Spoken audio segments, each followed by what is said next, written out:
नमस्कार, मैं रूपा रजक सदीनामा की ओर से आ गई हूँ लेकर दिनांक 24 अगस्त 2024 का संपादकीय लेकर, जिसका शीर्षक है इतना तो कर ही सकते हैं, जिसे लिखा है हमारे अतिथि संपादक डॉक्टर वीणा शर्मा। आगरा रहती है, विदुषी है तथा लगातार 1600 दिन से सफ़र जारी है। स्तब्ध की लेखिका। आज का हमारा विषय सम्मान को लेकर है। स्त्री पुरुष माता पिता भाई बहन आदि के प्रति सम्मान। परंतु देश में जिस प्रकार की स्थिति चल रही है, जहाँ देश में नारी को 9 दिन पूजा जाता है नवरात्रि में, वहाँ आज नारी के साथ जघन्य अपराध हो रहा है। आज का विषय हमारा इसी संबंध में है और जानते हैं आगे क्या कहते हैं हमारे संपादक महोदय। किसी भी देश के लिए घोर जघन्य घोर संकट का समय तब होता है जब वहाँ के नागरिक स्वच्छाचारिता में रम जाएं, आपसी सद्भाव स्नेह विश्वास भुला दे, एक दूसरे की स्मिता सम्मान गरिमा को गरियाने लगे। निजी स्वार्थ और सुख इतना प्रभावी हो जाए कि कुछ और सूझे ही नहीं।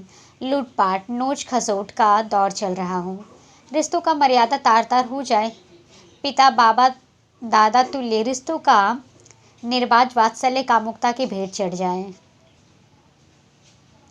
जहाँ मातृशक्ति की उपासना होती हो, वर्ष में शारदीय और वासंतिक नवरात्रि पर 9 दिनों तक कन्या पूजन की परंपरा रही हो, कन्यादान को पुण्य कर्म में सम्मिलित किया गया हो, सीताहरण द्रौपदी की चीरहरण पर रामायण और महाभारत जैसे महाकाव्य रच दिए जाते हों, जहाँ अन्याय अत्याचार और अनाचार के प्रतीक के रूप में रावण और कंस के पुतले का सालाना दहन होता हो, जहाँ पंचतंत्र और जातक कथाओं के माध्यम से बोध जगाती कथाओं के श्रवण और वाचन की परंपरा हो, जहाँ वेद पुराण का पाठ हो, भागवत गीता हो, भागवत कथा का सिलसिला बना रहता हो, जहाँ 16 संस्कारों से शोषित और भूषित किया गया हो, उस देश में, उस आर्यवर्त में, उस पुण्य सलीला भूमि पर कदाचार बलात्कार व्यभिचार हत्या सामूहिक दुष्कर्म का बोलबाला है। जिधर नजर जाती है त्राही त्राही मची हुई है। ऐसा नहीं है कि इन जघन्य अपराधों का संज्ञान नहीं लिया जा रहा है या अपराधियों के लिए सजा का प्रावधान नहीं है, पर मार पीछे पुकार की स्थिति है। सबका ध्यान इस ओर है कि घटना घटेगी, अपराध होगा तो संज्ञान लिया जाएगा, मुकदमा चलेगा, जांच होगी, पूछताछ की जाएगी, अपराध सिद्ध हुआ तो दोषी को दंड मिलेगा और दूसरे भी सतर्क हो जाएं। इसलिए कुछ गाइडलाइन बनेंगी, 2-4 धारा और जोड़ दी जाएगी, कुछ नियम कानून और बन जाएंगे। हमारे सारे के सारे प्रयास बहुत सराहनीय हैं। सारे नियम अपनी जगह ठीक है, बशर्ते उनका सही प्रयोग हो जाए, पर अफसोस इनमें गुझोल बहुत है।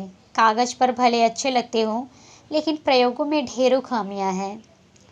बड़े और रसूखदार लोगों के लिए बच निकलने के ढेरों रास्ते हैं। जो अपराध करते हैं, उन गतिविधियों में लिप्त होते हैं, वे बच निकलते हैं और बच निकलने के हजारों रास्ते जानते हैं।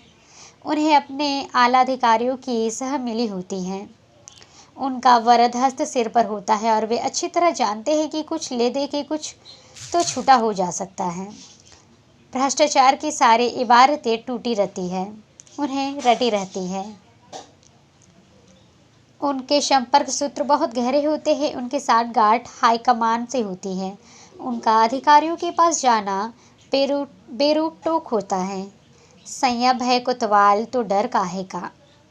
क्या ऐसे प्रयास किए जाने ज़रूरी नहीं है? ऐसा माहौल बनाना ज़रूरी नहीं है कि चिंतन की दिशा ही बदल जाए? बिल्कुल प्रारंभ से ही ऐसी शिक्षा, ऐसी सीख नहीं दी जानी चाहिए कि गलत की तरफ दृष्टि ही न जाए। गलत करना तो दूर की बात, सोचने भी शर्म आने लगे। किसी दूसरे से डरे न डरे, अपने चरित्र पर कीचड़ उछलने का भय सदैव बना रहे। अपनी अस्मिता, अपने अस्तित्व पर जरा भी आँच आते हम संपर्क और सतर्क हो जाते हैं।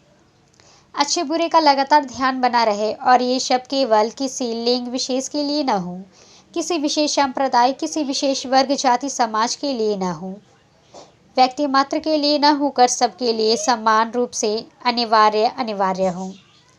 अच्छे बुरे स्पर्श की जानकारी केवल लड़कियों के लिए जितनी ज़रूरी है, उतने ही लड़कों के लिए भी। देश की बेटियों का सम्मान करना तब सीखेगा जब सबसे पहले अपने निजी घर परिवार की माँ बहन बेटी ताई चाची मौसी आदि रिश्तेदारों की गरिमा के विषय में सावधान रहना सीखें। बोलने की तमीज़ तो घर से ही सीखी जाती है। घर ही पहला पाठशाला होता है, कहा जाता है ऐसा। तो सबसे पहला सुधार घर से ही प्रारंभ करना चाहिए। परिवार का माहौल तय करता है कि आप अपने पाल्य को क्या सिखाना चाहते हैं, अपने बच्चे को क्या शिक्षा दे रहे हैं। विद्यालय तो 3, 4, 5 साल बाद ही जाना हो, तब तक का दायित्व परिवारजन का होता है। पर अब तो शिशु के दुनिया में आने से पूर्व ही प्ले ग्रुप से लेकर क्रेच और तक सारी व्यवस्था कर दी जाती है। एडवांस बुकिंग हो जाती है। माता पिता के पास समय ही कहाँ होती है बच्चों को पास बिठाकर 4 अच्छी बातें, अच्छी आदतें सिखाने का। सब स्कूल करेगा, ट्यूशन करेगा, ग्रूमिंग कक्षाएं करेंगे, हम फाइनेंसर बने रहेंगे बस। निश्चित ही विद्यालयों पर दोहरा दबाव है।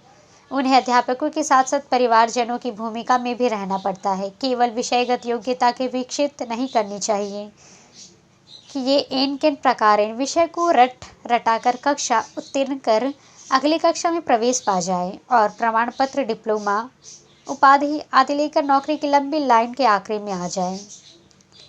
आज हाथ का हुनर हो न हो, पर नौकरी की आवश्यकता आहर्त सब रखते हैं। अनुभव का प्रमाण पत्र तो वैसे तैसे मिल ही जाते हैं। सवाल है कि अध्यापक कक्षा में विषय सिखाए या नैतिकता का पाठ पढ़ाए। और अगर वह इस दायित्व को निभाता भी है तो जिस समाज में कक्षा में तैयार विद्यार्थी को अपना शेष जीवन बिताना होता है, वहाँ बिल्कुल विपरीत स्थितियाँ होती हैं। वहाँ तय व्यवहार से काम नहीं चलता।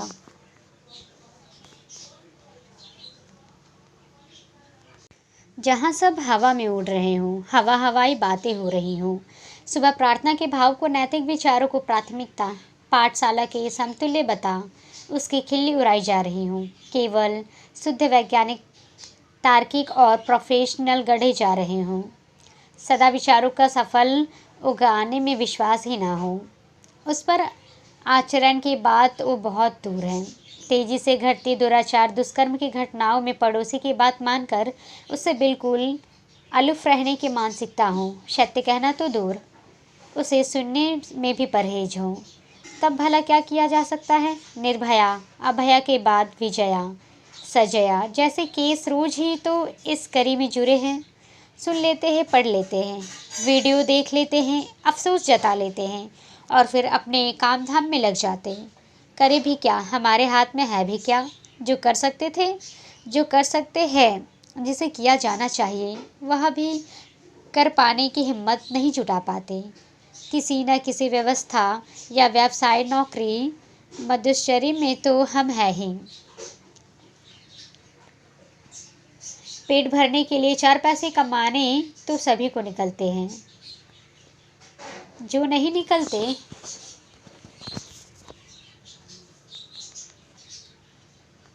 वे घर संभालते हैं, यानी पैसा बचाते हैं। तो जिस जिस क्षेत्र में हम हैं, जो कर सकते हैं, कोई माने ना माने, पर अपने प्रयासों में कोई कसौटी नहीं रखनी चाहिए और न ही अपनी कोशिश छोड़कर हाथ पर हाथ धरे बैठे रहना चाहिए। देश में घटती घटनाओं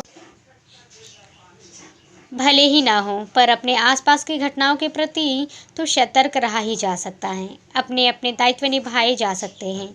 अपनी अपनी टोकरी का भार तो उठाया जा सकता, उतना कर ले तो भी काफ़ी है। तो ये था दोस्तों हमारा आज का संपादकीय। कल फिर लौटेंगे एक नए विषय, एक नए संपादकीय के साथ।